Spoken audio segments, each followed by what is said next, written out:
மகத்தான மாமனிதரை இந்த நாடு இழந்திருக்கிறது.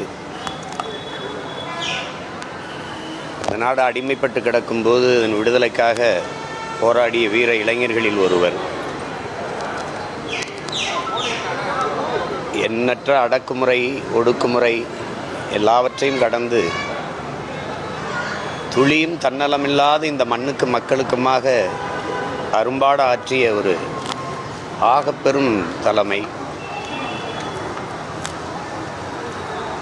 எங்களை போன்ற பிள்ளைகள் முன்னெடுத்த போராட்டங்களில் கூட இந்த தலைமுறை பிள்ளைகளோடும் போராட்டங்களில் பங்கேற்ற பெருந்தகை.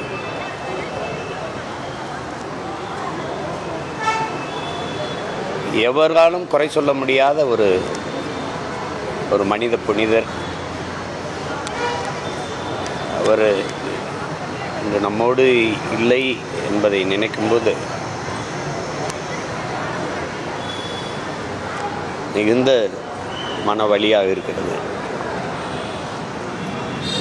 பல நினைவுகள், அவரோடு நாங்கள் நெருங்கி பழகிய காலங்கள், ஒரு 100 ஆண்டு கால வரலாறு.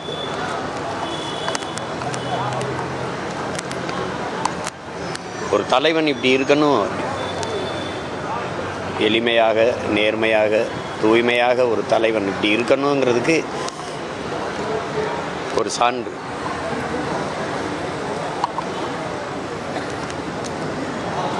அவரை இன்றைக்கு இழந்திருக்கோன்னு நினைக்கும்போது ரொம்ப மனவேதனையாக இருக்குது. ஐயா நல்லக்கண்ணு அவர்களை இழந்திருக்கிற குடும்பத்தார், அவரை அன்பு கொண்டு நேசித்த தமிழ் சமூகம், அவர் சார்ந்திருந்த இந்திய கம்யூனிஸ்ட் கட்சியினுடைய தோழர்கள் எல்லோருக்கும் என்னுடைய ஆறுதல். மகத்தான தலைவனுக்கு என்னுடைய புகழ் வணக்கத்தை செலுத்துகிறேன்.